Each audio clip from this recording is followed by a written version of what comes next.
अस्सलाम वालेकुम। मैं हूं निसार अहमद दूल। आप देख रहे हैं दूल गोट फार्म का ऑफिशियल यूट्यूब चैनल और फेसबुक पेज।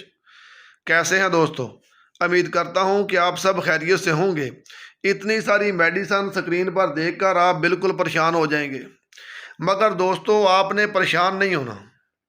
मैं आज आपको डॉक्टर बना के छोड़ूंगा। ये तो मैं दावा नहीं करूंगा कि आपको कभी भी डॉक्टर बुलाने की ज़रूरत नहीं पड़ेगी, मगर मैं आपको इस काबिल ज़रूर कर दूंगा कि अगर रात को 12 बजे, 1 बजे, 2 बजे आपको कोई मसला पेश आता है तो आप इस काबिल लाजमी होंगे कि आप खुद उसको ट्रीट कर सकें।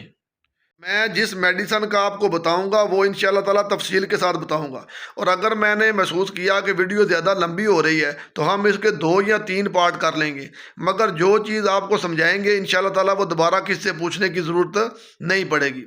तो दोस्तों चलें ये वीडियो शुरू करते हैं। सबसे पहले जो आपके फार्म पर हर वक्त जो चीज़ मौजूद होनी चाहिए वो दोस्तों ये है थर्मामीटर।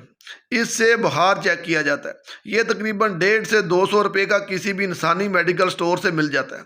ये आपने हर सूरत अपने पास रखना है। जब भी आपके जानवर को कोई भी मसला हो, सबसे पहले आपने उसका बुखार चेक करना है, भाई उसको बुखार है या नहीं है। अगर बुखार है तो सबसे पहले बुखार की ट्रीटमेंट करनी है, बाकी मसाइल बाद में देखे जाएंगे। सबसे पहले हम बुखार की ट्रीटमेंट की ही बात कर लेते हैं। दोस्तों अगर आपके जानवर को बुखार है तो इंजेक्शन आता है डिक्लोफेनेक सोडियम, अम्प्यूल्स होते हैं छोटे, उसके 50-60 रुपये की डब्बी आती है, वो आपने लेकर अपने स्टोर पर रख लेनी है। इस वक्त मेरे पास मौजूद नहीं था, वरना मैं आपको दिखाता। हम जो इंजेक्शन इस्तेमाल करते हैं अपने फार्म पर बुखार के लिए वो है दोस्तों फेनक। ये पड़ा हुआ है, हम इसको फेनक को इस्तेमाल करते हैं, साथ हम ये इंजेक्शन करते हैं। इनमें से जो भी हमारे पास अवेलेबल हो, ये पेन किलर भी है और बुखार के लिए भी इस्तेमाल होता है। इन दोनों इंजेक्शन के साथ हम इस्तेमाल करते हैं एंटीबायोटिक टाइलोपिन। ठीक है, अगर टाइलोपिन आपके पास मौजूद ना हो तो आप जेंटाकोम्बिसोन या LSA ले सकते हैं। इन तीनों में से आप कोई भी जो एंटीबायोटिक है वो आप इस्तेमाल कर सकते हैं। कई मसाइल में हम इसको भी इस्तेमाल करते हैं, ये भी हमारा एंटीबायोटिक ही है। ये हम 3-4 इंजेक्शन एंटीबायोटिक की जगह इस्तेमाल करते हैं, साथ ये बुखार के लिए इस्तेमाल करते हैं। अगर आपके जानवर को बुखार है तो आप पहली डोज देते हैं, बुखार उतर जाता है तो ये जो पहले 2 इंजेक्शन है ये आपने छोड़ देने हैं, मगर इनमें से जो आप लगा रहे हैं एंटीबायोटिक, ये आपने 3 दिन जारी रखना है। इसको 3 दिन से पहले नहीं छोड़ना। अगली बात, अगर आपका बच्चा है, मतलब कि छोटा जानवर है, छोटा जानवर बीमार है, तो उसको आपने ये जो इंजेक्शन है वो बिल्कुल नहीं देने। ये आपको इंसानों वाले मेडिकल स्टोर से ब्रूफन की सीरम मिल जाएगी, ये आपने ले लेनी है। 5 सीसी अपने जानवर को पिला देनी है, बच्चे को। इंशाल्लाह ताला वो इसी से ही ठीक हो जाएगा। अगर कोई कसर रह जाए तो आपने 4-5 घंटे के बाद दोबारा उसको दे देनी है।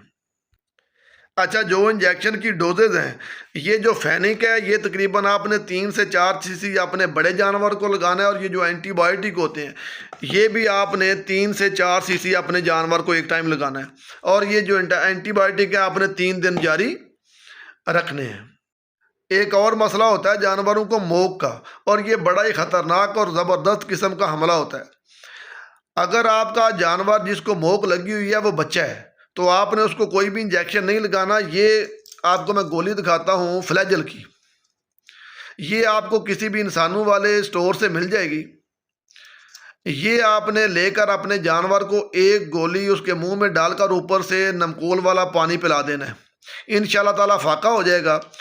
और या ये छोटी पुड़ी में आता है, ये पाउडर शेप में आता है, ये भी आप अपने बच्चों में इस्तेमाल कर सकते हैं। और अगर आपका जानवर बड़ा है जिसको मोक का मसला बना हुआ है, तो सबसे पहले दोस्तों आपने इस तरह करना है कि ये ट्राइबर्सन का एक इंजेक्शन आता है, ट्राइबर्सन, ये आपने अपने जानवर को लगाना है। और उसके साथ आपने इस्तेमाल करना है एमीवाइकाम का इंजेक्शन, ये ताकत के लिए होता है, ये भी साथ।